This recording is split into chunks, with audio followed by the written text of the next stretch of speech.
اعوذ باللہ من الشیطان الرجیم بسم اللہ الرحمن الرحیم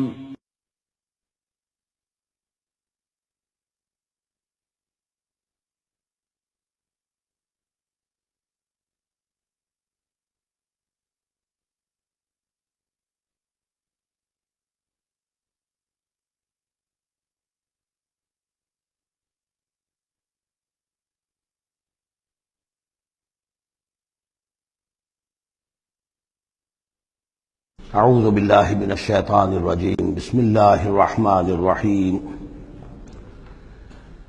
قل لا اقول لکم عندی خزائن اللہ ولا اعلم الغیب ولا اقول لکم انی ملک ان اتبع الا ما یوحی الی قل هل یستوی الاعمی والبصیر افلا تتفکرون صدق اللہ العظیم۔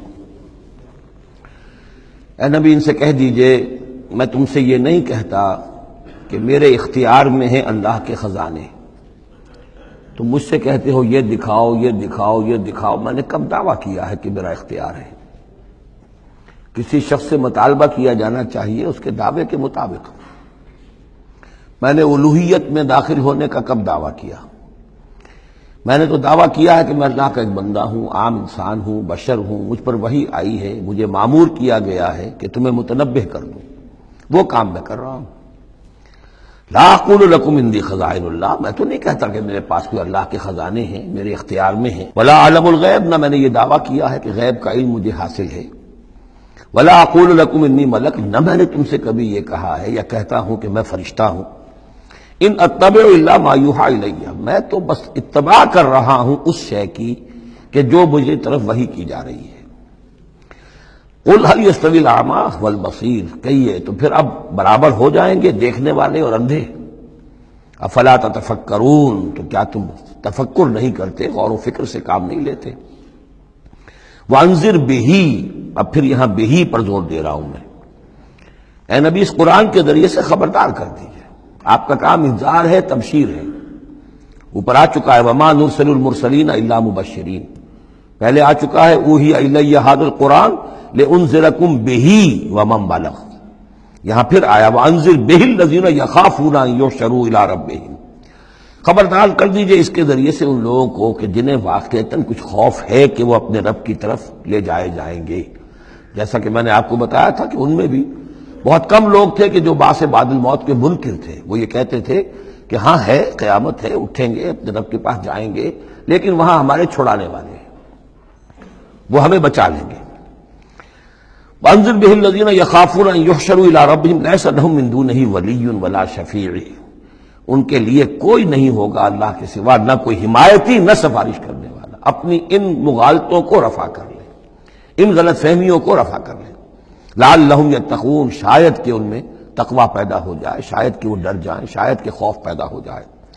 ولا تطرد الذین یدعون ربہم بالغداۃ والعشی یریدون وجہہ، اور مت دھتکاریے آپ ان لوگوں کو کہ جو پکارتے ہیں اپنے رب کو صبح و شام اور وہ اس کی چہرے کے طالب ہیں، اس کی رضا کے جویا ہیں۔ یہ اصل میں اشارہ ہو رہا ہے کہ تمام رسولوں کے ساتھ یہ معاملہ ہوا، خاص طور پر حضرت نوح کے ساتھ بھی، کہ جو بڑے بڑے سرداران ہوتے تھے قوم کے، وہ کہتے تھے کہ اے نوح ہم تو تمہارے پاس آنا چاہتے ہیں، سمجھنا چاہتے ہیں بات کیا ہے، لیکن ہم دیکھتے ہیں جب بھی آئے تمہارے پاس، تمہاری محفل میں بیٹھے ہوتے ہیں ہمارے کمی کاری ملازم گھٹیا لوگ، اب ہماری شایان شان نہیں ہے کہ ہم ان کے ساتھ بیٹھیں۔ یہی بات حضور سے کہتے تھے کہ آپ آتے ہیں آپ کے پاس بات سمجھنے کے لیے، یہ آپ کے گرد جو جمگٹا لگا رہتا ہے، یہ ہمارے غلام لوگ ہیں، یہ ہمارے جو ہیں معاشرے کے پست طبقات ہیں، یہ آپ کے آس پاس ہوتے ہیں، تو پھر ہمارے شایان شان یہ نہیں ہے کہ ہم ان کی موجودگی میں آپ سے بات کریں۔ اس پر جواب دیا جا رہا ہے اے نبی آپ ان کی باتوں سے کوئی اثر نہ لیں، آپ خام خواہ اپنے ان ساتھیوں کو، چاہے وہ غریب ہیں چاہے وہ پست طبقات سے ہیں، لیکن ان کی شان یہ ہے کہ وہ صبح و شام اللہ کو پکارتے ہیں، اللہ سے دعا کرتے ہیں، مناجات کرتے ہیں، تسبیح و تحمید کرتے ہیں، اور وہ اس کے چہرے، اس کے روح انور کے طالب ہیں، وہ اس کے رضا چاہتے ہیں، اس کی خوشی چاہتے ہیں۔ انہوں نے اپنی زندگی جو ہے من یشری نفسہ ابتغاء مرضات اللہ، یہ تو وہ لوگ ہیں جنہوں نے اپنی جانیں جو ہے اللہ کی رضا جوئی کے لیے، اللہ کی رضا حاصل کرنے کے لیے تج دی ہیں۔ ما علیک من حسابہم من شیء، آپ کے ذمے ان کے حساب میں سے کچھ نہیں ہے۔ وما من حسابک علیہم من شیء، اور نہ آپ کا ان کے اوپر آپ کے حساب میں سے کچھ ہے، یعنی یہ کہ یہ تو ہر شخص کو اپنی کمائی کرنی ہے، آپ کے ذمہ آپ کا فرض ہے، آپ کرتے جائیے، جو آپ کے پاس آ رہے ہیں ان کا حساب بھی اللہ لے لے گا، جو آپ کے پاس نہیں آتے ان کا حساب بھی لے لے گا، ہر ایک کو اس کے طرز عمل کے مطابق وہ بدلہ دے دے گا۔ نہ آپ ان کی طرف سے جواب دہ ہیں، نہ یہ آپ کی طرف سے جواب دہ ہیں۔ فتطردہم، تو اگر خدا نہ خواستہ بالفرض آپ ان کے دباؤ میں آ کر اگر انہیں دور کر دیں، اپنے سے دھتکار دیں، فتکون من الظالمین، تو آپ ظالموں میں سے ہو جائیں گے۔ وَكَذَلِكَ فَتَنَّا بَعْضَهُم بِبَعْضٍ، اور اسی طرح ہم نے بعض کو بعض کے ذریعے سے آزمایا ہے۔ حق کہہ رہا ہے ایک شخص لیکن ہے مفلس، اب وہ دولت مند جو ہے وہ مسکرائے گا، اس کو دیکھو یہ مجھے سمجھانے آیا ہے، اس کے کپڑے پھٹے ہوئے ہیں، جوتیاں پٹخارتا ہوا آ گیا مجھے سمجھانے کے لیے، اپنی حیثیت کو نہیں پہچانتا۔ حالانکہ دیکھنا یہ چاہیے کہ جو بات وہ کہہ رہا ہے صحیح ہے یا غلط۔ اس طرح ہم آزمائش کر دیتے ہیں لوگوں کے لیے، وَكَذَلِكَ فَتَنَّا بَعْضَهُم بِبَعْضٍ، اسی طرح ہم آزماتے ہیں بعض کو بعض کے ذریعے سے، لِيَقُولُوا، تاکہ وہ کہیں أَهَٰؤُلَاءِ مَنَّ اللَّهُ عَلَيْهِم مِّن بَيْنِنَا، کیا یہ وہ لوگ ہیں جن پر اللہ کا خاص انعام و احسان ہوا ہے ہم میں سے؟ اللہ کا احسان ہم پر ہوا ہے، دولت مند ہم ہیں، سردار ہم ہیں، چودراٹیں ہماری ہیں، حویلیاں ہماری ہیں، یہ جو ہیں گرے پڑے طبقات کے لوگ، کیا یہ ہیں کہ جو اللہ کا احسان اور ان کے اوپر اللہ تعالیٰ کا بڑا فضل ہوا ہے؟ یہ کہا کرتے تھے مکے کے لوگ بھی کہ اگر قرآن اللہ نے بھیجنا ہی تھا، کتاب نازل کرنی تھی، نبوت دینی تھی، تو کوئی رجل من القریتین عظیم، یہ جو دو شہر ہیں مکہ اور طائف، بڑے بڑے چودھری ہیں، سرمایہ دار ہیں، بڑے لوگ ہیں، سردار ہیں، ان میں سے کسی کے پاس بھیجتا۔ مکے کا یتیم جس کے پاس کوئی دولت نہیں، بچپن مفلسی میں گزرا ہے، سخت مشقت کے اندر جو ہے جوانی کا دور گزرا ہے، جس کے پاس کچھ بھی نہیں، کوئی عہدہ نہیں، کوئی منصب نہیں، قریش کا کوئی عہدہ حضور کے پاس نہیں تھا، کوئی منصب نہیں تھا، کوئی آپ کے پاس سرمایہ نہیں تھا، آپ تو پیدا ہی ہوئے ہیں یتیم۔ تو اس اعتبار سے کیا یہی رہ گیا تھا اللہ کے لیے؟ معاذ اللہ ثم معاذ اللہ۔ لِيَقُولُوا أَهَٰؤُلَاءِ مَنَّ اللَّهُ عَلَيْهِم مِّن بَيْنِنَا أَلَيْسَ اللَّهُ بِأَعْلَمَ بِالشَّاكِرِينَ، تو کیا اللہ تعالیٰ زیادہ واقف نہیں ہے ان سے کہ جو واقعتاً اس کا شکر کرنے والے ہیں؟ ایک اور جگہ آئے گا کہ اللہ تعالیٰ وَاللَّهُ أَعْلَمُ حَيْثُ يَجْعَلُ رِسَالَتَهُ، اللہ بہتر جانتا ہے کہ کہاں اسے اپنی رسالت کا منصب کس کو دینا چاہیے، کس میں اس کی صلاحیت ہے۔ جیسے طالوت کے بارے میں لوگوں نے کہہ دیا تھا کہ اس کے لیے کیسے ہو سکتی ہے سرداری، جبکہ ہمارے پاس دولت ہے، اس کے پاس دولت نہیں، لم یؤت سعۃ من المال، تو کہا گیا تھا اسے جسم اور علم کے اندر اللہ نے بسطہ یعنی کشادگی عطا فرمائی ہے۔ وَإِذَا جَاءَكَ الَّذِينَ يُؤْمِنُونَ بِآيَاتِنَا، اور اے نبی اس کے برعکس یہ لوگ جو چاہتے ہیں کہ آپ دھتکار دیں ان کو، اس کے برعکس آپ کی روش کیا ہونی چاہیے ان غرباء اور فقراء کے لیے؟ وَإِذَا جَاءَكَ الَّذِينَ يُؤْمِنُونَ بِآيَاتِنَا، جب آپ کے پاس آئیں وہ لوگ جو ہماری آیات پر ایمان رکھتے ہیں، فَقُلْ سَلَامٌ عَلَيْكُمْ، تو آپ ان کو سلام کہا کیجئے اور ان کو خوشخبری دیا کیجئے، کتب ربکم علی نفسہ الرحمہ، تمہارے رب نے اپنے اوپر رحمت کو لازم کر لیا ہے، اور تمہارے لیے خاص رحمت کا مظہر کیا ہے؟ انہ من عمل منکم سوءا بجہالۃ، کہ تم میں سے کوئی بھی اگر کسی وقت کوئی برے کام کا ارتکاب کر بیٹھے، جذبات میں آ کر، ناواقفیت سے، جہالت میں، ثم تاب من بعدہ، پھر اگر وہ فوراً توبہ کر لے گا، وہ اصلح اور اصلاح کر لے گا، فانہ غفور الرحیم، تو اللہ تعالیٰ غفور الرحیم ہے۔ یہ تمہارے لیے مزید خوشخبری ہے، تہنیت اللہ کی طرف سے، قل سلام علیکم کتب ربکم علی نفسہ الرحمہ انہ من عمل منکم سوءا بجہالۃ ثم تاب من بعدہ واصلح فانہ غفور الرحیم۔ وکذالک نفصل الآیات، آگے محذوف ہے لفظ لیتفکروا بہا وَلِتَسْتَبِينَ سَبِيلُ الْمُجْرِمِينَ، اسی طرح ہم اپنی آیات کی تفصیل بیان کرتے ہیں تاکہ یہ لوگ ان پر غور کریں، تفکر کریں، اور جب غور کریں گے، تفکر کریں گے، تو مجرموں کا راستہ ان کے سامنے کھل کر آ جائے گا کہ جس راستے پر ہم جا رہے ہیں وہ واقعتاً مجرموں کا راستہ ہے۔ قُلْ إِنِّي نُهِيتُ أَنْ أَعْبُدَ الَّذِينَ تَدْعُونَ مِن دُونِ اللَّهِ، کہہ دیجئے مجھے تو روک دیا گیا ہے ان کو پوجنے سے کہ جن کو تم پکارتے ہو اللہ کے سوا، یہ لات عزا منات ان کو میں نہیں پکار سکتا، مجھے روک دیا گیا ہے، مجھے تو حکم دیا گیا ہے لا تدعوا مع اللہ احدا، اللہ کے ساتھ کسی اور کو مت پکارو۔ قل لا اتبع اهواءکم، اور کہہ دیجئے ڈنکے کی چوٹ میں تمہاری خواہشات کی پیروی نہیں کر سکتا، قد ضللت اذا، اگر ایسا کروں گا تو میں خود گمراہ ہو جاؤں گا، وما انا من المہتدین، اور پھر نہ رہوں گا میں ہدایت والوں میں۔ قل انی علی بینۃ من ربی، اب اس کو ذرا نوٹ کر لیجئے کہہ دیجئے کہ میں تو اپنے رب کی طرف سے ایک بڑی بینہ پر ہوں، میں جس راستے پر چل رہا ہوں روشن راستہ ہے میں اس کا باطن بھی جانتا ہوں، اس کی حقیقت بھی مجھ پر منکشف ہے۔ اور یہ بینہ اصل میں کیا ہے، یہ جا کر آگے سورہ ہود میں یہ بات زیادہ کھلے گی کہ بینہ جو ہے وہ ایک عام انسان کے لیے دو چیزوں سے بنتی ہے، فطرت سلیمہ، جیسا کہ میں نے شروع میں عرض کیا تھا آپ سے، فطرت سلیمہ، عقل سلیم، اس سے انسان ایک حد تک آ گیا، پھر اللہ کی وحی جو آئی اس نے تصدیق کر دی، یہ بینہ بن گیا۔ اب اسی معنی میں پھر رسول اور پھر اللہ کی وحی مل کر بینہ بن جاتے ہیں، وہ لوگوں کے حق میں بینہ، اور خود اپنے حق میں بینہ کیا ہے، آپ کی اپنی فطرت سلیمہ، عقل سلیم، اور اس پر پھر وحی کی توثیق، وحی نے آ کر ان کو اجاگر کر دیا، ان حقائق کو جن تک آپ اپنی عقل سلیم اور فطرت سلیمہ کی رہنمائی میں پہنچ چکے تھے۔ قل انی علی بینۃ من ربی، کہہ دیجئے میں کوئی اندھیرے میں ٹامک ٹوئیاں نہیں مار رہا ہوں، تم جو مجھ سے مطالبے کر رہے ہو، مجھ پر دباؤ ڈال رہے ہو، میں تو اپنے رب کی طرف سے بینہ پر ہوں۔ وَكَذَّبْتُمْ بِهِ، تم نے اسے جھٹلا دیا ہے، مَا عِندِي مَا تَسْتَعْجِلُونَ بِهِ، میرے پاس وہ شے موجود نہیں ہے جس کی تم جلدی مچا رہے ہو۔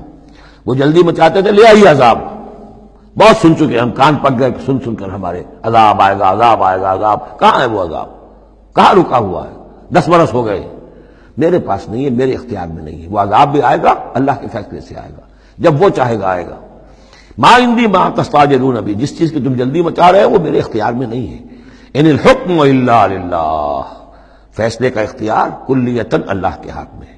یقص الحق، وہ حق بات بیان کر دیتا ہے، وہ خیر الفاصلین، اور وہ سب سے اچھا فیصلہ کرنے والا ہے۔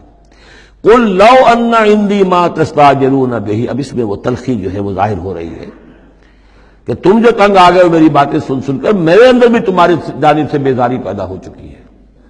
قل لو ان عندی ما تستعجلون به، کہہ دیجئے اگر میرے ہاتھ میں ہوتا، میرے اختیار میں ہوتا، میرے پاس ہوتا جس کی تم جلدی مچا رہے ہو، لَقُضِيَ الْأَمْرُ بَيْنِي وَبَيْنَكُمْ، تو میرے اور تمہارے مابین کبھی کا فیصلہ طے ہو چکا ہوتا، میں تمہیں ابھی مزید مہلت نہ دیتا۔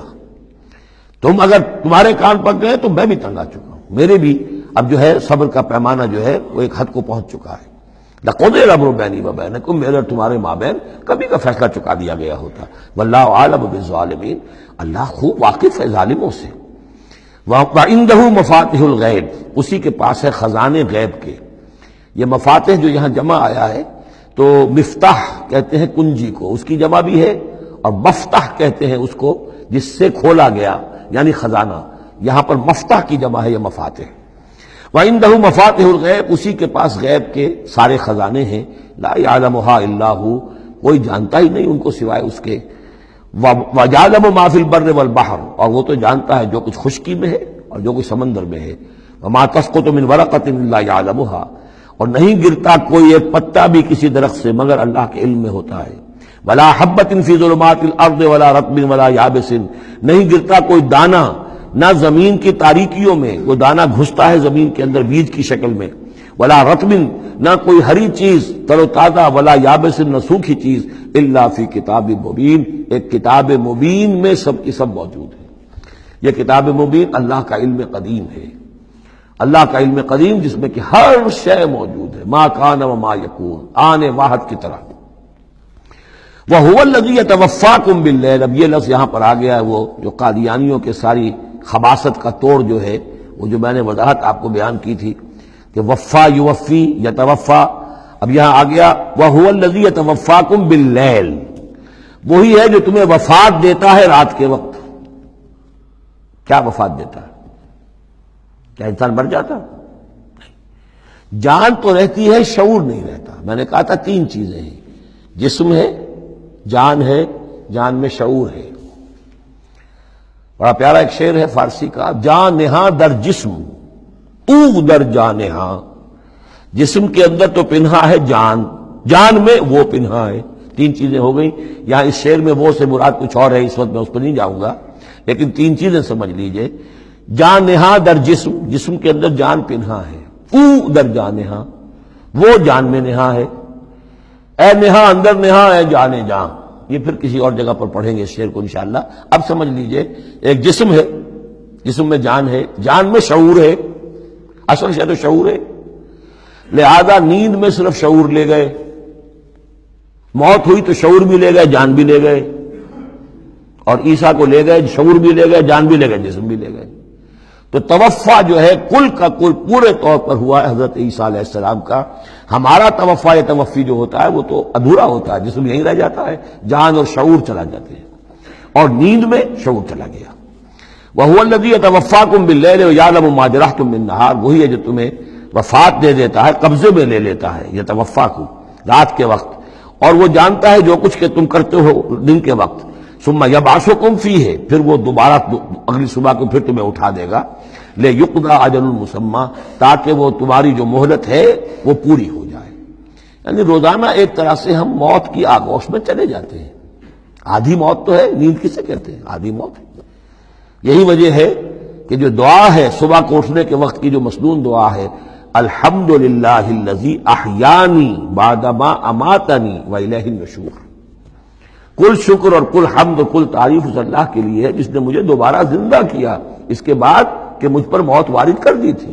نیند جو ہے وہ موت کی بہن ہے، اور اسی طرح اٹھنا ہے اللہ کی طرف۔ یہ بڑا ایک عجیب نکتہ ہے، اس کو ذہن میں اس کو اپریشیٹ کیجئے۔ جو شخص صبح آنکھ کھلتے ہی جس کے زبان پر یہ الفاظ آتے ہوں، الحمدللہ الذی احیانی بعدما اماتنی والیہ النشور، قیامت کے دن جب وہ اٹھے گا اس کی زبان پر یہی ترانہ خود بخود آ جائے گا، اس وقت ہوگا وہ 100% درست۔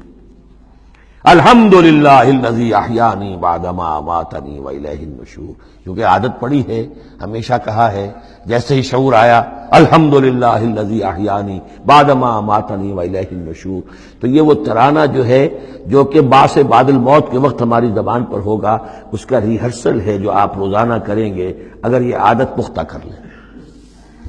وَهُوَ الَّذِي يَتَوَفَّاكُم بِاللَّيْلِ وَيَعْلَمُ مَا جَرَحْتُم بِالنَّهَارِ ثُمَّ يَبْعَثُكُم فِيهِ لِيُقْضَىٰ أَجَلٌ مُّسَمًّى ثُمَّ إِلَيْهِ مَرْجِعُكُم، پھر اسی کی طرف تم سب کا لوٹنا ہے۔ ثُمَّ يُنَبِّئُكُم بِمَا كُنتُمْ تَعْمَلُونَ، پھر وہ تمہیں جتلا دے گا جو کچھ کہ تم کرتے رہے تھے۔ وَهُوَ الْقَاهِرُ فَوْقَ عِبَادِهِ، اور وہ اپنے بندوں پر، یہ لفظ کئی مرتبہ آیا ہے اس صورت کے اندر، اللہ پوری طرح غالب ہے، قابو یافتہ ہے اپنے بندوں پر۔ وَيُرْسِلُ عَلَيْكُمْ حَفَظًا، اور وہ تم پر نگہبان بھیجتا رہتا ہے۔ ہر انسان کے ساتھ فرشتے باڈی گارڈ کی حیثیت سے موجود ہیں، اس لیے کہ جب تک اللہ نے اجل معین رکھی ہوئی ہے اس وقت تک تو زندہ رکھنا ہے۔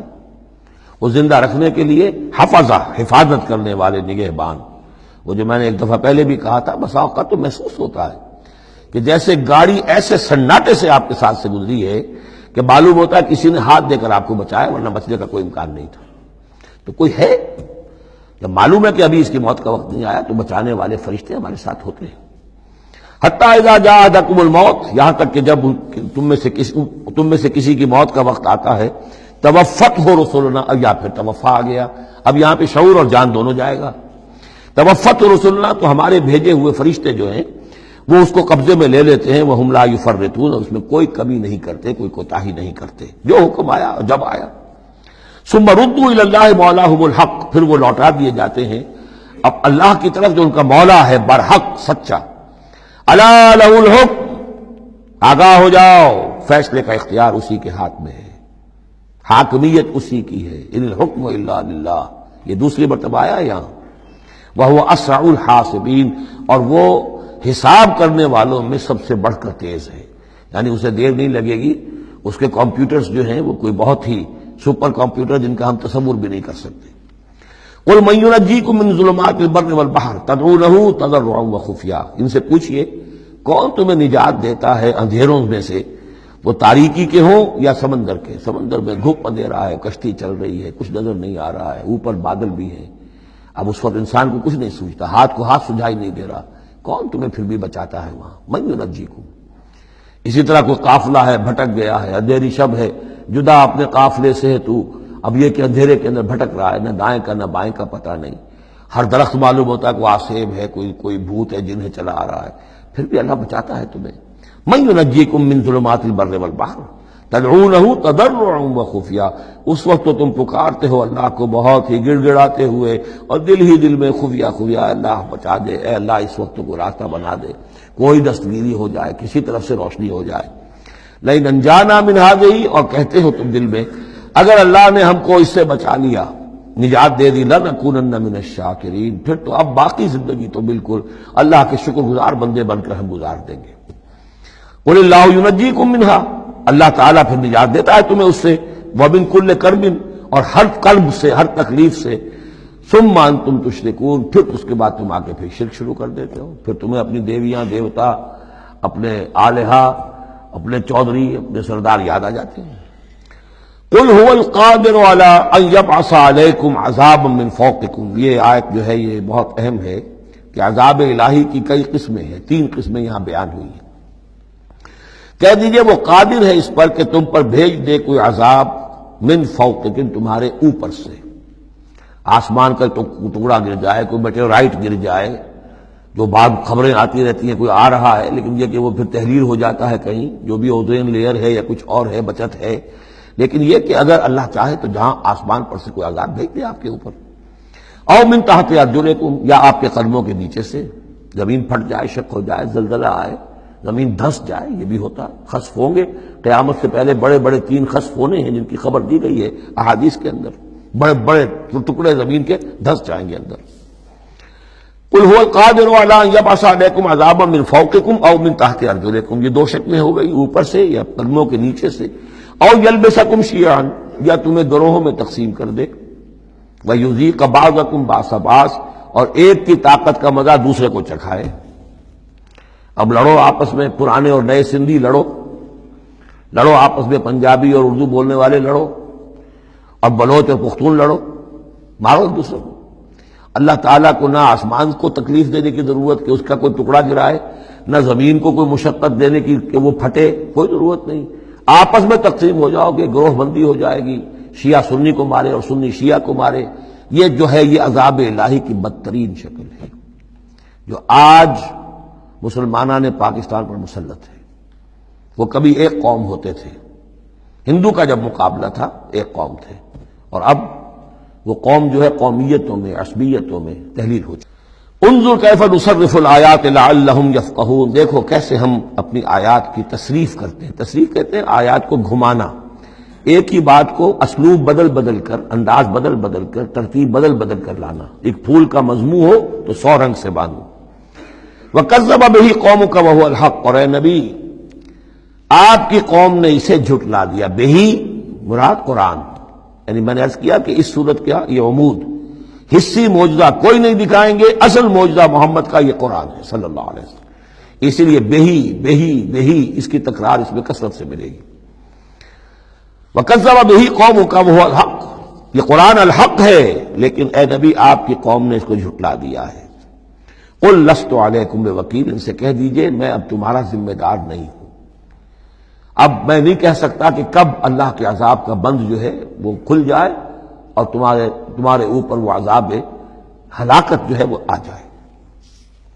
لِكُلِّ نَبَوْ مُسْتَقَرٌ، كُلِّ نَبَإٍ مُسْتَقَرٌ، ہر خبر، ہر بڑی بات کے لیے وقت معین ہے، فَسَوْفَ تَعْلَمُونَ، میں نہیں کہہ سکتا، جیسے کہ سورہ انبیاء میں فرمایا وَإِنْ أَدْرِيَ قَرِيبٌ أَمْ بَعِيدٌ مَا تُوعَدُونَ، میں یہ نہیں جانتا کہ جس کی تمہیں دھمکی دی جا رہی ہے وہ قریب آ چکا یا دور ہے، ٹائم ٹیبل اللہ کے علم میں ہے، لیکن یہ میں جانتا ہوں کہ اگر تمہاری روش یہی رہی تو عذاب آ کر رہے گا۔ بسوف تعلمون، اور عنقریب تمہیں معلوم ہو جائے گا۔ وَإِذَا رَأَيْتَ الَّذِينَ يَخُوضُونَ فِي آيَاتِنَا، یہ وہ آیت آ گئی جس کا حوالہ سورہ نساء کی آیت نمبر 140 میں آیا تھا کہ تمہیں پہلے ہدایت دی گئی تھی کہ جب تم لوگوں کو دیکھو کہ وہ ہماری آیات کا استہزاء کر رہے ہیں، تمسخر کر رہے ہیں، تو ان کے پاس بیٹھو مت، اٹھ کر چلے جاؤ، کم سے کم یہ کہ ایک پروٹیسٹ میں واک آؤٹ تو وہاں سے ہو جائے۔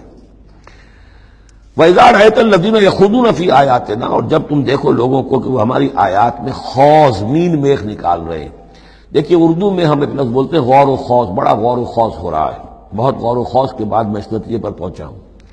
یہ دونوں لفظ جو عربی زبان کے بہت قریب کے ہیں، غور کے معنی، غور اچھے معنی میں آتا ہے، اور خوض برے معنی میں آتا ہے۔ صحیح چھان پھٹک کرنا اور غور کرنا، اس کے ما لہو ما علیہ، فار کیا ہے، اگینسٹ کیا ہے، یہ مثبت انداز میں یہ ہے غور۔ خوض ہے مین میخ نکالنا، اس کے اندر جو ہے بال کی کھال خام خواہ کو اتارنا، یہ کوشش ہے، یہ خوض ہے۔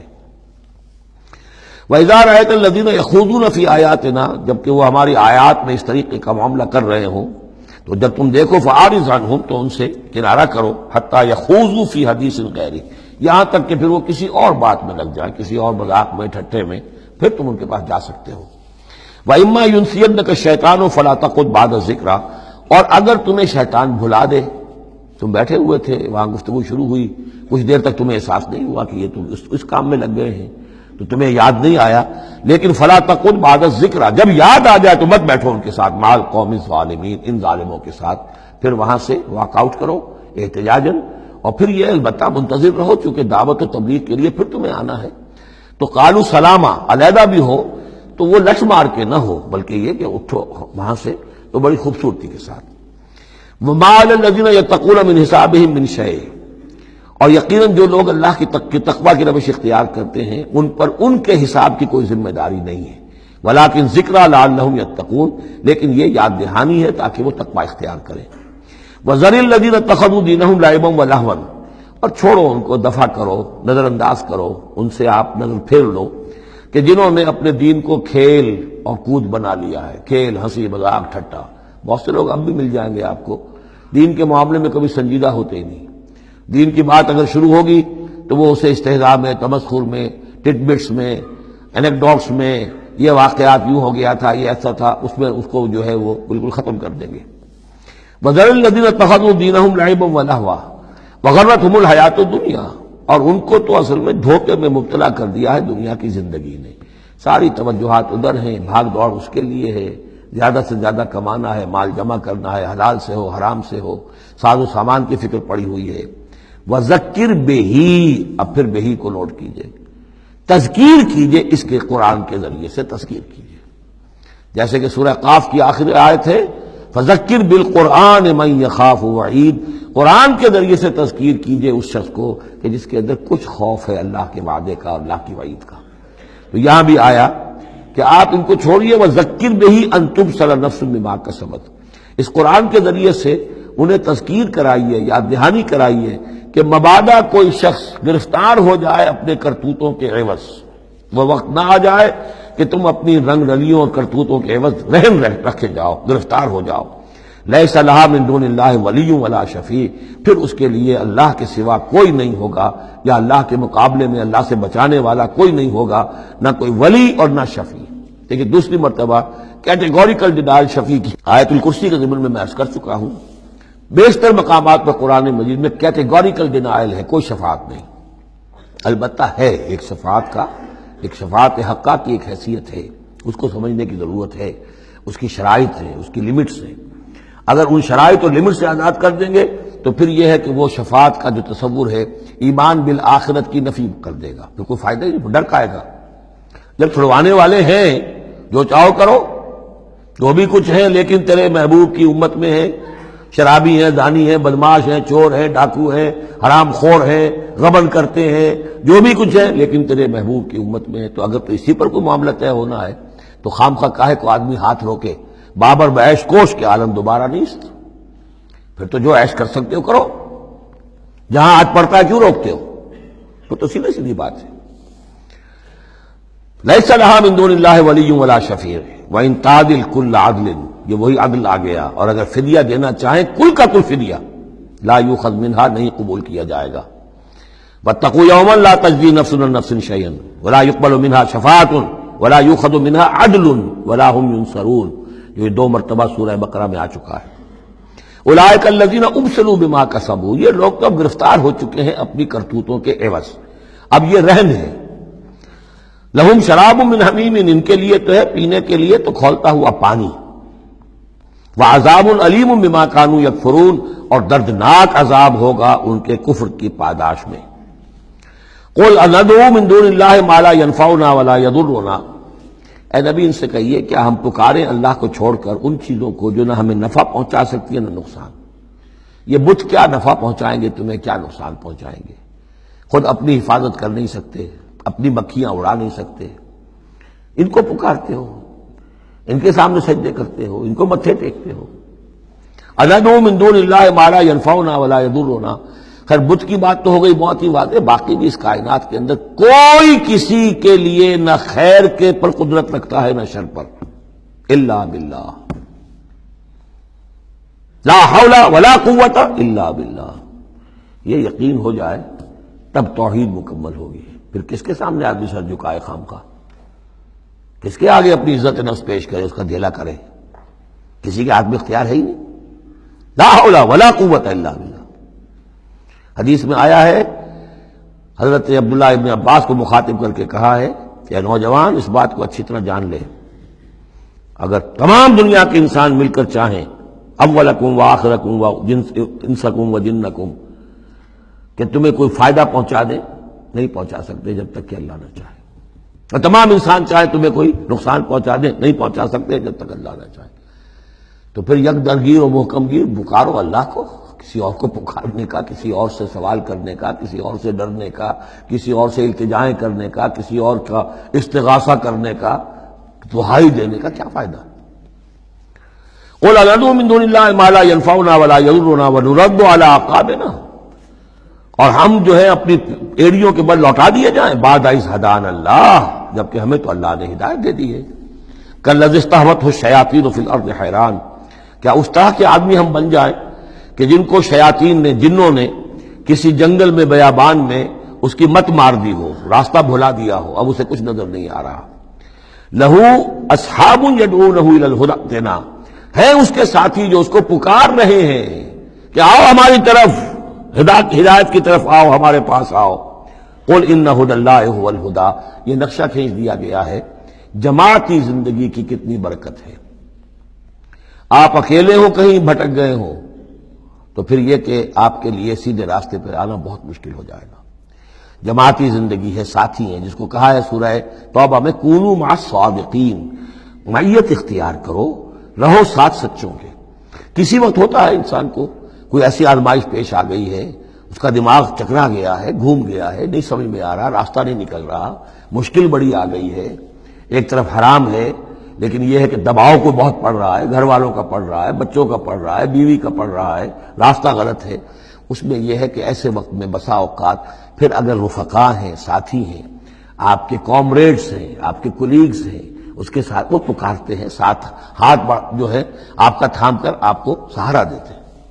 قل ان ھدی اللہ ھو الھدی، یقیناً ہدایت کہہ دیجئے اللہ ہی کی ہدایت اصل ہدایت ہے. وَأُمِرْنَا لِنُسْلِمَ لِرَبِّ الْعَالَمِينَ، اور ہمیں تو حکم یہ ہوا ہے کہ ہم تمام جہانوں کے پروردگار کی تابع داری اختیار کریں اور فرما برداری اختیار کریں. وَنَقِيمُ الصَّلَاةَ وَاتَّقُوهُ، اور یہ کہ نماز قائم کرو اور اس کا اللہ کا تقوی اختیار کرو. وَهُوَ الَّذِي إِلَيْهِ تُحْشَرُونَ، اور وہی ہے جس کی طرف کہ تمہیں جمع کر دیا جائے گا. وَهُوَ الَّذِي خَلَقَ السَّمَاوَاتِ وَالْأَرْضَ بِالْحَقِّ، اور وہی ہے جس نے آسمان اور زمین بنائے ہیں حق کے ساتھ. یہاں حق کے کیا معنی ہے؟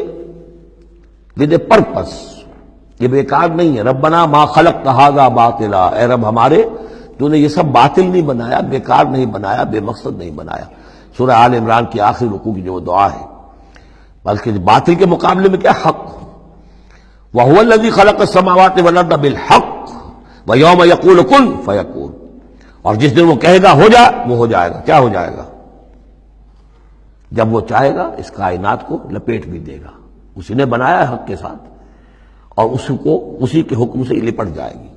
آگے چل کر آئے گا یوم نطوی السماء کطی السجل للکتب، جس دن کہ ہم تمام خلاؤں کو اور فضاؤں کو اور آسمانوں کو، ان سب کو ایسے لپیٹ دیں گے جیسے کہ تم کتابوں کا تومار لپیٹ لیتے ہو. والسماوات مطویات بیمینہ، تمام یہ خلا اور سما یہ سب اللہ کے داہنے ہاتھ میں لپٹے ہوئے ہوں گے. قولہ الحق، اس کا فرمانا ہی حق ہے. اس کا کیا معنی ہے؟ صرف اس کا کہہ دینا کن، بس، اسے کسی اور شے کی ضرورت نہیں ہے. کوئی ذریعہ، کوئی میٹر، کوئی انرجی، کچھ نہیں. قولہ الحق، اس کا فرمانا ہی برحق ہے، اس کا کہہ دینا ہی برحق. کن فیکون، یوم یقول کن فیکون قولہ الحق. وَلَهُ الْمُلْكُ يَوْمَ يُنفَخُ فِي الصُّورِ، اور اسی کے لیے ہوگی بادشاہی اس دن جس دن کے سور میں پھونکا جائے گا. اگرچہ حقیقت میں تو بادشاہی اب بھی اسی کی ہے، لیکن ابھی جھوٹے سچے بادشاہ بیٹھے ہوئے ہیں. یہ سب جو ہے یہ سب نسیاں منسیہ ہو جائیں گے. لمن الملک اليوم للہ الواحد القہار. معلوم کیا کہ اب بھی اگرچہ بادشاہی اسی کی حقیقت میں، لیکن یہ جھوٹے سچے ڈرامے والے خدا جو ہیں کچھ نہ کچھ بیٹھے نظر آتے ہیں بادشاہ۔ وَلَهُ الْمُلْكُ يَوْمَ يُنفَخُ فِي الصُّورِ، عالم الغیب، وہ تمام غیب کا جاننے والا، والشہادہ، اور کھلی باتوں کا جاننے والا، وَهُوَ الْحَكِيمُ الْخَبِيرُ، اور وہ کمال حکمت والا اور ہر شے سے باخبر۔ وَإِذْ قَالَ إِبْرَاهِيمُ لِأَبِيهِ آزَرَ، اب اس میں آپ دیکھیں گے اس سورہ مبارکہ میں حضرت ابراہیم کا ذکر ہے اور پھر ان کی نسل کے بعد انبیاء کرام کا ذکر ہے۔ ایک گلدستہ تو ہم پڑھ آئے ہیں سورہ نساء کے آخر میں، وہاں 13 انبیاء اور رسل کے نام آئے تھے، یہاں اس سے ذرا بڑا گلدستہ آئے گا، یہاں پہ 17 انبیاء اور رسل کے نام آئیں گے، پھر حضرت ابراہیم علیہ السلام کا ذکر یہاں آیا ہے، اور جو جن رسولوں کی قوموں پر ہلاکت کے بارے میں قرآن میں صراحت کے ساتھ مذکور ہے، ان 6 کا ذکر جو ہے سورہ اعراف میں آئے گا۔ حضرت ابراہیم علیہ السلام کی قوم کا کیا حشر ہوا یہ صراحت کے ساتھ قرآن میں مذکور نہیں ہے، جو قوم نوح کے ساتھ، ہود کے ساتھ، قوم صالح کے ساتھ، قوم شعیب کے ساتھ ہوا، تو حضرت ابراہیم علیہ السلام کے معاملے کو علیحدہ نکال لیا ہے وہ سورہ انعام میں، اور باقی جو ہے نوح، ہود، صالح اور شعیب، لوط اور موسیٰ، ان کا ذکر جو ہے وہ آپ کو ملے گا سورہ اعراف میں، اس لیے کہ ان کا معاملہ ایام اللہ کا ہے، تو فذکرہم بایام اللہ، التذکیر بآلاء اللہ اس میں ہے، التذکیر بایام اللہ اس میں ہے، لہذا یہاں حضرت ابراہیم کا ذکر ہے۔ وَإِذْ قَالَ إِبْرَاهِيمُ لِأَبِيهِ آزَرَ أَتَتَّخِذُ أَصْنَامًا آلِهَةً، اور یاد کرو جب کہ کہا ابراہیم نے اپنے باپ آزر سے، کیا تم نے ان بتوں کو اپنا خدا بنا رکھا ہے؟ یہاں جو آزر کا لفظ خاص طور پر آیا ہے میرے نزدیک، یہ اصل میں تورات کی نفی کے لیے، تورات میں تارح نام لکھا گیا ہے، گویا اس کی تصحیح کے لیے، ورنہ یہاں کوئی خاص ضرورت نہیں تھی۔ وَإِذْ قَالَ إِبْرَاهِيمُ لِأَبِيهِ، یہ کافی تھا، لیکن نام اس لیے دیا گیا کہ تورات سے پڑھنے والوں کو مغالطہ ہوتا ہے، اور اسی مغالطے کو اہل تشیع نے اختیار کر لیا ہے۔ انہوں نے تورات میں جو نام دیا گیا ہے اسے حضرت ابراہیم کا باپ کہا ہے، اور حضرت یہ جو آزر تھا اس کو کہا ہے کہ یہ چچا تھا، اس کی خاص وجہ ہے وہ پھر کسی موقع پر بیان ہوگی، لیکن یہ کہ تورات کی اس غلطی کو اہل تشیع نے اختیار کیا، قرآن مجید نے اسی کی نفی کے لیے یہاں پر حضرت ابراہیم کے والد کا نام صراحتاً بتا دیا کہ آزر ہے۔ وَإِذْ قَالَ إِبْرَاهِيمُ لِأَبِيهِ آزَرَ، اور یاد کرو جب کہ کہا تھا ابراہیم نے اپنے باپ آزر سے أَتَتَّخِذُ أَصْنَامًا آلِهَةً، کیا آپ نے ان بتوں کو اپنا الہ بنایا ہوا ہے؟ انی اراک و قومک فی ضلال مبین، میرا تو خیال یہ ہے، میری رائے تو یہ ہے کہ آپ بھی اور آپ کی قوم بھی کھلی گمراہی میں مبتلا ہے۔ وَكَذَلِكَ نُرِي إِبْرَاهِيمَ مَلَكُوتَ السَّمَاوَاتِ وَالْأَرْضِ، اور اسی طرح ہم دکھانے لگے یا دکھاتے رہے ابراہیم کو آسمانوں اور زمین کے ملکوت۔ ملکوت سے مراد کیا ہے کہ اللہ تعالیٰ نے اس کائنات کا جو نظام قائم کیا، جسے میں کہتا ہوں کہ جو یونیورسل ایک گورنمنٹ ہے، اس کا ایک نظام ہے، اس کے کارندے ہیں، تو اس کے مشاہدہ اللہ تعالیٰ اپنے رسولوں کو کراتا ہے تاکہ ان کا یقین جو ہے وہ یقین اس درجے کا ہو جائے کہ جیسے کہ اپنی آنکھوں سے دیکھی ہوئی چیزیں، وَلِيَكُونَ مِنَ الْمُوقِنِينَ، اور تاکہ وہ پوری طرح یقین کرنے والوں میں سے ہو جائے، لیکن واو چونکہ یہاں آیا اس سے پہلے ہم محذوف مانیں گے تاکہ وہ اپنی قوم پر حجت قائم کر سکے اور پوری طرح یقین کرنے والوں میں سے ہو جائے۔ یہ جو آگے آ رہا ہے یہ در حقیقت حضرت ابراہیم علیہ السلام کی طرف سے اپنی قوم پر حجت کو اس طور سے پیش کیا گیا ہے۔ بعض حضرات کے نزدیک یہ ہے کہ یہ حضرت ابراہیم کا اپنا ذہنی ارتقاء ہے کہ واقعتاً انہوں نے سمجھا یہ ستارہ خدا ہے، پھر ڈوب گیا تو کہا کہ نہیں یہ تو ڈوب گیا، پھر چاند کو دیکھا تو چاند خدا ہے، پھر کہا نہیں یہ تو یہ بھی جو ہے غروب ہو گیا، پھر سورج کو کہا، تو یہ بات اصل میں بعض حضرات کی رائے ہے یہ، اور الفاظ سے کچھ متبادل بھی ہوتا ہے، لیکن یہ ہے کہ زیادہ صحیح رائے جس سے کہ آگے آ جائے گا وَتِلْكَ حُجَّتُنَا آتَيْنَاهَا إِبْرَاهِيمَ عَلَىٰ قَوْمِهِ، تو معلوم ہوتا ہے کہ یہ اصل میں حضرت ابراہیم علیہ السلام نے حجت قائم کرنے کے لیے یہ تدریج اختیار کی اپنی قوم کو سمجھانے کے لیے، اور حضرت ابراہیم علیہ السلام اللہ کے نبی تھے، اور نبی کوئی بھی زندگی کے کسی بھی مرحلے پر مشرک نہیں ہوتا، اس کی شریعت، اس کی سرشت اتنی خالص ہوتی ہے، صدیقین مشرک نہیں ہوتے، نبی تو ان سے بھی اونچے درجے کے ہیں، حضرت ابو بکر نے کبھی شرک نہیں کیا، حضرت عثمان نے کبھی شرک نہیں کیا، جو صدیقین ہیں صحابہ میں سے۔ وَكَذَلِكَ نُرِي إِبْرَاهِيمَ مَلَكُوتَ السَّمَاوَاتِ وَالْأَرْضِ وَلِيَكُونَ مِنَ الْمُوقِنِينَ فَلَمَّا جَنَّ عَلَيْهِ اللَّيْلُ، جب ان پر رات جو ہے اس نے تاریکی کر دی، رَأَىٰ كَوْكَبًا، انہوں نے دیکھا ایک چمکدار ستارے کو، قَالَ هَٰذَا رَبِّي، انہوں نے کہا یہ میرا رب ہے، یہ گویا کہ کہنے کیا، ہاں یہ میرا رب ہے، اب یہ سوالیہ انداز بھی ہو سکتا ہے، پھر سائن آف ایکسکلیمیشن ہو سکتا ہے کہ لوگوں کو کہنے کے لیے کہ یہ رب ہے، یہ انٹروگیشن کا بھی ہو سکتا ہے. ھذا ربی فلما افل قال لا احب الافلین، جب وہ ڈوب گیا تو کہا بھئی یہ ڈوب جانے والی شے تو پھر میں تو پسند نہیں کر سکتا کہ میں اس کو اپنا خدا مان لوں. یہ قوم جو تھی ستارہ پرست بھی تھی، بت پرست بھی تھی، ستارہ پرست بھی تھی، اور نمبر 3 شاہ پرست بھی تھی. تینوں قسم کے شرک اس قوم میں موجود تھے کہ جس میں حضرت ابراہیم بھیجے گئے. یہ بیبیلونیا یا عراق، آج کا عراق، سابق بیبیلونیا، اس کا ایک شہر اس شہر کے بھی اب کھنڈرات نکل آئے ہیں، کھدائیاں ہو چکی ہیں. شہر میں پیدا ہوئے ہیں، پھر وہاں سے ہجرت کر کے فلسطین گئے ہیں، اور پھر حضرت اسماعیل کو آباد کیا ہے حجاز میں، اور اپنے بیٹے حضرت اسحاق کو آباد کیا ہے فلسطین میں. تو یہ ان کے ذہن میں رکھیے. اور اس وقت عراق میں یہ شرک جو ہے گھٹا ٹوپ اندھیرے تھے کہ ان کے یہاں بت پرستی بھی تھی، ستارہ پرستی بھی تھی، اور تیسرے یہ کہ بادشاہ بھی نمرود جو تھا وہ یہ کہتا تھا کہ میں خدا ہوں. اس کا مکالمہ جو ہے جو اس نے کیا تھا محاجہ حضرت ابراہیم سے، وہ سورہ بقرہ میں ہم پڑھ چکے ہیں. انا احیی و امید، میں بھی یہ اختیار رکھتا ہوں، جس کو چاہوں زندہ رکھوں، جس کو چاہوں مار دوں. فلما رأى القمر بازغا، جب انہوں نے دیکھا چاند چمکتا ہوا، قال ھذا ربی، کہا ہاں یہ معلوم ہوتا ہے کہ یہ ہے رب. فلما افل قال لئن لم يهدني ربی، جب وہ بھی ڈوب گیا، غائب ہو گیا، تو انہوں نے کہا کہ اگر میرے رب نے مجھے ہدایت نہ دی تو پھر میں تو قوم ضالین میں سے ہو جاؤں گا. گویا کہ ابھی یہ الفاظ ہیں کہ جن سے اشارہ ہوتا ہے کہ شاید ابھی ان کا اپنا ذہنی اور فکری ارتقاء ہو رہا ہے. میں نے کہا تھا کہ الفاظ سے متبادر ہوتا ہے، لیکن یہ کہ ان دونوں چیزوں کو، دونوں سائڈز کو ناپ تول کر جو رائے بنتی ہے وہ دوسری ہے. فلما رأى الشمس بازغة، جب دیکھا سورج بہت چمکدار، قال ھذا ربی ھذا اکبر، تو فرمایا ہاں یہ ہے رب، یہ سب سے بڑا ہے.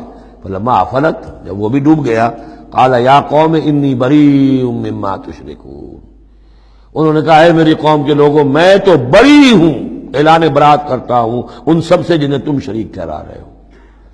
انی وجہت وجہی للذی فطر السماوات والارض حنیفا، میں نے تو اپنا رخ کر لیا ہے، اپنا چہرہ جو ہے ادھر کر لیا ہے اس ہستی کی طرف جس نے آسمانوں اور زمین کو بنایا یکسو ہو کر. وما انا من المشرکین، اور میں مشرکوں میں سے نہیں. وحاجہ قومہ، اب اس پر محاجہ کیا ان سے ان کی قوم نے، وہ حجت بازی شروع کر دی. یہ تم نے کیا کہہ دیا؟ سارے دیویوں کی نفی کر دی، سارے ستاروں کی نفی کر دی، ہر چیز کی نفی کر دی. اب تم پر مار پڑے گی فلاں دیوی کی اور فلاں ستارے کی نحوست جو ہے اس کا تم نے انکار کیا، اب تیار ہو جاؤ، اب تمہارے اوپر شامت آئے گی. قال تحاجونی فی اللہ وقد ہدان، انہوں نے فرمایا مجھ سے محاجہ کر رہے، حجت بازو کر رہے اللہ کے بارے میں، جبکہ اس نے تو مجھے ہدایت دے دی ہے. مجھے تو اللہ نے ہدایت دی ہے. ولا اخاف ما تشرکون بہ، اور مجھے کوئی خوف نہیں ان ہستیوں کا جنہیں تم شریک ٹھہرا رہے ہو، مجھے کوئی خوف نہیں. الا یشاء ربی شیئا، ہاں اللہ کو چاہے میرے ساتھ کہ کوئی تکلیف مجھے آ جائے، کوئی آزمائش آ جائے تو ٹھیک ہے، میرا رب ہے، لیکن مجھے کوئی کسی کا ڈر نہیں، نہ تمہارے کسی دیوی کا، نہ دیوتا کا، نہ کسی ستارے کی نحوست کا، اور نہ کسی اور کا. لا اخاف ما تشرکون بہ، تم جس کا مجھے ڈراوا دے رہے ہو مجھے ان میں سے کسی کا کوئی خوف نہیں. الا یشاء ربی شیئا، الا یہ کہ میرا رب میرے لیے کچھ چاہے جو چاہے. وسع ربی کل شیء علما، یقیناً میرا رب جو ہے وہ تو ہر شے کے علم کے اعتبار سے احاطہ کیے ہوئے ہے.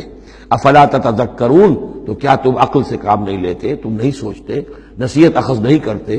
وکیف اخاف ما اشرکتم، میں کیسے ڈروں ان سے جنہیں تم نے شریک ٹھہرا رکھا ہے. ولا تخافون انکم اشرکتم باللہ، جبکہ تم نہیں ڈرتے کہ تم نے اللہ کے ساتھ شریک ٹھہرا دیے.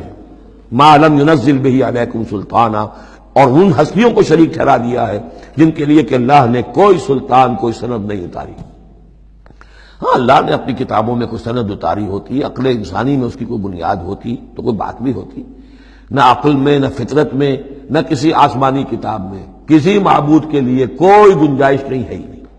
وَكَيْفَ أَخَافُ مَا أَشْرَكْتُمْ وَلَا تَخَافُونَ أَنَّكُمْ أَشْرَكْتُمْ بِاللَّهِ مَا لَمْ يُنَزِّلْ بِهِ عَلَيْكُمْ سُلْطَانًا فَأَيُّ الْفَرِيقَيْنِ أَحَقُّ بِالْأَمْنِ إِن كُنتُمْ تَعْلَمُونَ. تو اگر تم علم رکھتے ہو تو بتاؤ دونوں فریقین میں سے، یعنی ایک موحد ہے، ایک اللہ واحد پر ایمان رکھتا ہے، ساری قوت اس کے ہاتھ میں، سارا اقتدار اس کا ہے، ہر شے اس کے قبضہ قدرت میں. ایک وہ ہیں کہ جو اس کو ماننے کے ساتھ ساتھ کچھ اور چھوٹے دیوی دیوتا سینکڑوں جو ہیں وہ ان کو بھی مانتے ہیں۔ امن اور چین اور سکون کس کو میسر آئے گا؟ قلبی چین، روحانی اطمینان اور سکون۔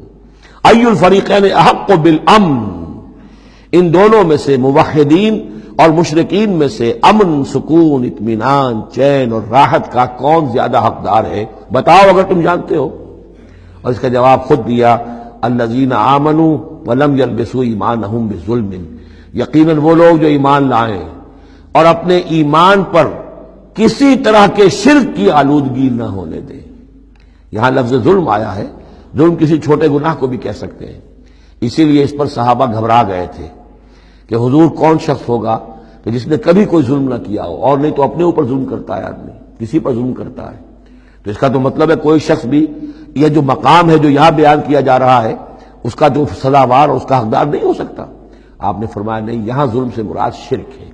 پھر آپ نے سورہ لقمان کی آیت پڑھی، اس میں فرمایا کہ ان الشرک لظلم عظیم، وَإِذْ قَالَ لُقْمَانُ لِابْنِهِ يَا بُنَيَّ لَا تُشْرِكْ بِاللَّهِ إِنَّ الشِّرْكَ لَظُلْمٌ عَظِيمٌ۔ یہاں پر ظلم سے مراد شرک ہے، یعنی ایمان ایسا ہو کہ جو شرک کی ہر آلودگی سے پاک ہو۔ میں یہاں پھر تذکرہ کیے دیتا ہوں، شروع میں بھی عرض کیا تھا، شرک کسے کہتے ہیں، شرک کی قسمیں کون کون سی ہیں، کون کون سے بھیس بدل کر یہ شرک آتا ہے۔ باہر رنگے کے خواہی جامہ می پوش، من اندازے قدت را می شناسم، تم چاہے کسی بھی رنگ کا لباس پہن کے آ جاؤ، میں تمہیں تمہارے قد سے پہچان لوں گا۔ تو قد سے پہچاننا جو ہے شرک کا آسان نہیں ہے، بھیس بدلتا ہے یہ، اس کے لیے ضروری ہے۔ اور آج کے دور میں شرک کس کس شکل میں موجود ہے اس کا سمجھنا بہت اہم ہے۔ اس موضوع پر میرے 6 گھنٹے کے کیسٹس موجود ہیں۔ الذین آمنوا ولم یلبسوا ایمانہم بظلم، یقیناً وہ لوگ جو ایمان لائے اور جنہوں نے اپنے ایمان میں کسی بھی نوع کے شرک کی آمیزش نہ ہونے دی، اولئک لہم الامن وہم مہتدون، ان کے لیے ہے امن اور وہی ہوں گے راہیاب۔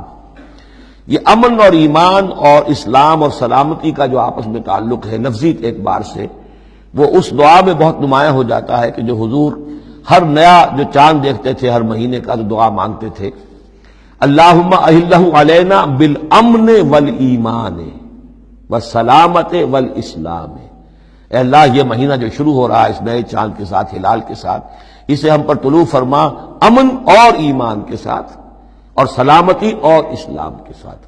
تو یہ بڑا گہرا ربط ہے ان الفاظ کے اندر۔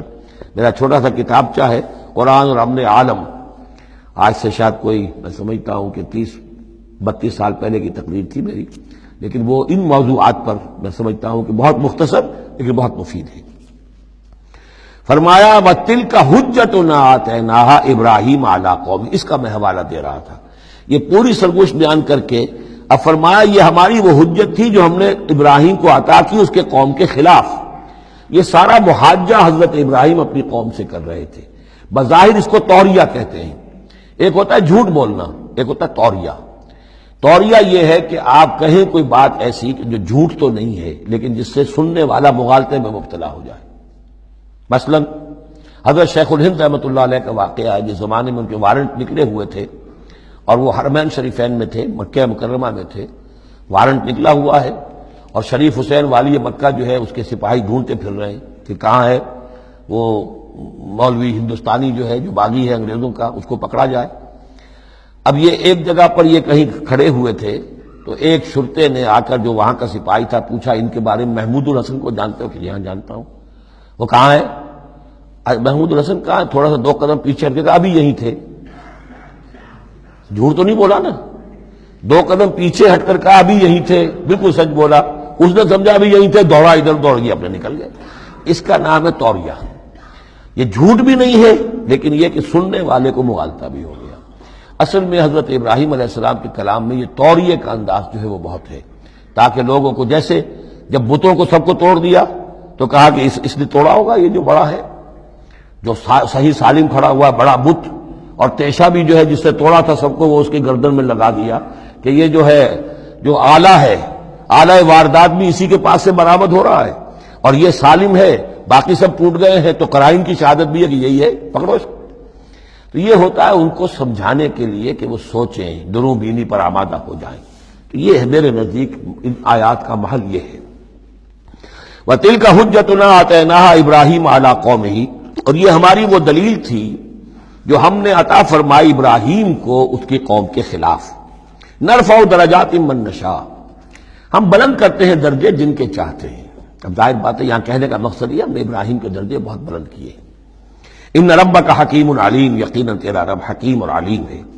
وَوَهَبْنَا لَهُ اسحاق وَيَعْقُوب، اب وہ گلدستہ شروع ہو رہا ہے، اور ہم نے اسے عطا فرمایا اسحاق جیسا بیٹا، یعقوب جیسا پوتا، کلًا ہدینا، سب کو ہم نے ہدایت دی، وَنُوحًا ہدینا من قبل، اور نوح کو ہم نے ہدایت دی تھی ان سے بھی پہلے، وَمِن ذُرِّيَّتِهِ، اور ان کی اولاد میں سے، حضرت ابراہیم کی اولاد میں سے، داؤد و سلیمان و ایوب و یوسف و موسیٰ و ہارون، کیسے کیسے عظیم نبی ہم نے اٹھائے، داؤد جیسا بادشاہ، سلیمان جیسا بادشاہ، ایوب اور یوسف اور موسیٰ اور ہارون۔ وَكَذَلِكَ نَجْزِي الْمُحْسِنِينَ، اسی طرح ہم بدلہ دیتے ہیں محسنین کو۔ یہ لوگ ظاہر بات ہے کہ ایمان کی اس بلند ترین منزل پر فائز تھے جس کو ہم پڑھ آئے سورہ مائدہ میں کہ ثُمَّ اتَّقَوْا وَأَحْسَنُوا وَاللَّهُ يُحِبُّ الْمُحْسِنِينَ۔ وَزَكَرِيَّا وَيَحْيَا وَعِیسیٰ وَإِلیاس، مزید برآں زکریا جیسے نبی، یحییٰ جیسے نبی، عیسیٰ علیہ السلام، وإلیاس کل من الصالحین، یہ سب کے سب نیک بختوں میں سے تھے۔ وإسماعیل وَالْیسع وَیونس وَلوطا، اور اسماعیل اور الیسع اور یونس اور لوط، وَکُلًّا فَضَّلْنَا عَلَى الْعَالَمِینَ، سب کو ہم نے تمام جہان والوں پر فضیلت دی۔ وَمِنْ آبائِهِمْ، اور ان کے آباء و اجداد میں سے بھی، وذریاتہم، اور ان کی نسلوں میں سے بھی، واخوانہم، اور ان کے بھائیوں میں سے بھی، واجتبیناہم، ہم نے ان کو چن لیا، پسند کر لیا، سلیکٹ کر لیا، وہدیناہم الی صراط مستقیم، اور ہم نے ان کو ہدایت دی سیدھے راستے کی طرف۔ ذالک ھدی اللہ یہدی بہ من یشاء من عبادہ، یہ اللہ کی وہ ہدایت ہے جس کی وہ ہدایت بخشتا ہے جس کو چاہتا ہے اپنے بندوں میں سے۔ وَلَوْ أَشْرَكُوا، اور اگر بالفرض وہ بھی شرک کرتے، لَحَبِطَ عَنْهُمْ مَا كَانُوا يَعْمَلُونَ، ان کے بھی سارے اعمال حبط ہو جاتے۔ شرک اتنی بری شے، اتنے اونچے اونچے مراتب، اتنے اعلیٰ اعلیٰ مقامات، اللہ کی محبوب شخصیتیں، اولو العزم پیغمبر اور یہ عظیم انبیاء، لیکن بالفرض یہ سمجھانے کے لیے، ظاہر بات ہے کوئی امکان نہیں تھا کہ وہ شرک کرتے، لیکن ہمیں سمجھانے کے لیے شرک وہ شے ہے، ان اللہ لا یغفر ان یشرک بہ ویغفر ما دون ذلک لمن یشاء ولو اشرکوا لحبط عنہم ما كانوا یعملون، اگر وہ شرک کرتے تو ان کے بھی تمام اعمال حبط ہو جاتے۔ اولئک الذین آتیناہم الکتاب والحکم والنبوۃ، یہ وہ لوگ ہیں جن کو ہم نے کتاب دی، اپنی حکمت اور شریعت سے نوازا، نبوت سے سرفراز فرمایا۔ وَإِن يَكْفُرْ بِهَا هَؤُلَاءِ، اور اگر کفران نعمت کریں یہ لوگ اس کی، یہ جو آیات اب اللہ تعالیٰ نے دی ہیں تمہیں اے محمد صلی اللہ علیہ وسلم، اگر یہ لوگ ان آیات کی اب ناشکری کر رہے ہیں، کفران نعمت کر رہے ہیں، اگر وہ ان سے فائدہ نہیں اٹھا رہے، ان کی روشنی سے اپنے دلوں کو منور نہیں کر رہے، فقد وکلنا بہا قوما لیسوا بہا بکافرین، تو ہم نے ایک اور قوم کو تیار کر رکھا اس کام کے لیے کہ وہ اس کی ناقدری نہیں کرے گی، یعنی یہ کہ مدینہ کے انصار انشاءاللہ اس کی قدر کریں گے۔ مکے کے یہ لوگ جو ہیں اگر ناقدری کر رہے ہیں محمد صلی اللہ علیہ وسلم، اور تمہاری باتیں جو ہیں اب تک 10-11 برس ہونے کو آ گئے ہیں، اس کے نتائج جو ہیں بڑے ہی کم سے کم یہ کہ مایوس کن نہیں تو دل شکن ضرور ہے۔ محمد جیسا مبلغ اور رسول اور داعی اور مربی اور مزکی اور معلم، اور 10-12 برس کی جد و جہد میں بمشکل 150-200 آدمی، پہلے 10 برس میں تو بمشکل 125 آدمی۔ تو یہ ہے کہ اس اعتبار سے فَإِن يَكْفُرْ بِهَا هَؤُلَاءِ، اگر یہ لوگ کفران نعمت کر رہے ہیں ان کا، فقد وکلنا بہا، تو ہم نے کچھ مقرر کر دیے ہیں کچھ اور لوگ، قومن، ایک ایسی قوم لیسوا بہا بکافرین، جو ان کی شاید جو اس کی ناشکری نہیں کریں گے۔ کچھ پتہ نہیں یہ ہماری جو دعوت رجوع القرآن ہے جو کہاں کہاں پھیل رہی ہے، تو یہ بہرحال یہ آیت بڑی اہم ہے اس اعتبار سے۔ آج کے دور میں خاص طور پر یہ ہے کہ کوئی مایوسی انسان کو ہونی نہیں چاہیے، ہمیں تو پتہ بھی نہیں ہے کہ کہاں کہاں یہ بات پھیل رہی ہے، ممکن ہی نہیں ہے مجھے معلوم ہو کہ میرے کیسٹ کہاں کہاں پہنچ گئے۔ وہ تو جہاں کہیں بھی جاتا ہوں، دیکھتا ہوں، سنتا ہوں، کوئی کہتا ہے میرے پاس 300 کیسٹ آپ کے ہیں، کوئی کو ملتا ہے میرے پاس اتنے کیسٹ آپ کے ہیں، میں سنتا ہوں۔ تو اب یہ دعوت پھیل رہی ہے، اب یہ میں نہیں کہہ سکتا کہ کس جگہ پر یہ جڑ پکڑے زمین کے اندر، اور یہ انقلابی دعوت جو ہے قرآن کی وہ وہاں ایک تناور درخت بنے، ایک تحریک زبردست انقلابی اٹھے۔ فَإِن يَكْفُرْ بِهَا هَؤُلَاءِ فَقَدْ وَكَّلْنَا بِهَا قَوْمًا لَيْسُوا بِهَا بِكَافِرِينَ، اگر یہ اس کی ناقدری کر رہے ہیں تو اے نبی آپ آزردہ خاطر نہ ہو، ہم نے ایک اور قوم کو تیار کر لیا ہے کہ وہ اس کی ناقدری نہیں کریں گے۔ اولئک الذین ھدی اللہ فبہداہ مقتدہ، یہ وہ لوگ ہیں جن کو اللہ نے ہدایت دی تھی۔ یہ 17 نام جو اوپر ہم نے پڑھے ہیں، فرمایا کہ اللہ فرما رہا ہے ہم نے انہیں ہدایت دی تھی، فبہداہ مقتدہ، تو آپ بھی ان کی ہدایت کی پیروی کیجئے۔ یہ بہت اہم نقطہ ہے جو یہاں پر نوٹ کر لینے کا ہے کہ جو بھی سابقہ انبیاء کے معاملات کہیں آئیں اور ان کی نفی نہ آئے، وہ چیز گویا کہ ہم مسلمانوں کے لیے بھی وہ چیز جو ہے وہ اس قابل ہے کہ ہم اس کی اتباع کریں، اس کی پیروی کریں، اس کو مانیں۔ چنانچہ اسی اعتبار سے یہ رجم اور قتل مرتد، یہ 2 سزائیں جو ہیں یہ ہمارے ہاں اہل سنت نے اور سب تمام مسلمانوں نے یہ لی ہے کہ رجم کی سزا قرآن میں نہیں ہے، یہ سابق شریعت کی سزا ہے جس کو حضور نے برقرار رکھا ہے۔ قتل مرتد کا ذکر بھی قرآن مجید میں نہیں ہے، ایک بھی سابق امت کے اندر سابق شریعت کی سزا ہے جس کو برقرار رکھا گیا ہے۔ جب تک کسی شے کی نفی نہ ہو جائے سابق جو بھی شریعت ہے اس کی، اس وقت تک یہ ہے کہ وہ چیز بھی لاگو رہے گی۔ فرمایا اولئک الذین ھدی اللہ فبہداہ مقتدہ قل لا اسألکم علیہ اجرا، اور کہہ دیجئے کہ میں تم سے اس پر کسی اجر کا طالب نہیں ہوں، میں نے تم سے کوئی محنتانہ کبھی طلب نہیں کیا، تم سے کوئی معاوضہ نہیں مانگا۔ ان هو الا ذکریٰ للعالمین، یہ نہیں ہے مگر تمام جہان والوں کے لیے یاد دہانی ہے، نصیحت ہے۔ جو چاہے اس سے کسب فیض کرے، جو چاہے اس سے نور حاصل کرے، جو چاہے اس سے صحیح صراط مستقیم تک کی رہنمائی اخذ کر لے، یہ تو اللہ تعالیٰ کی طرف سے ایک صدقہ جاریہ ہے۔ ان هو الا ذکریٰ للعالمین، یاد دہانی اور نصیحت ہے تمام جہان والوں کے لیے۔ بارک اللہ لی ولکم فی القرآن العظیم ونفعنی وإیاکم بالآیات والذکر الحکیم۔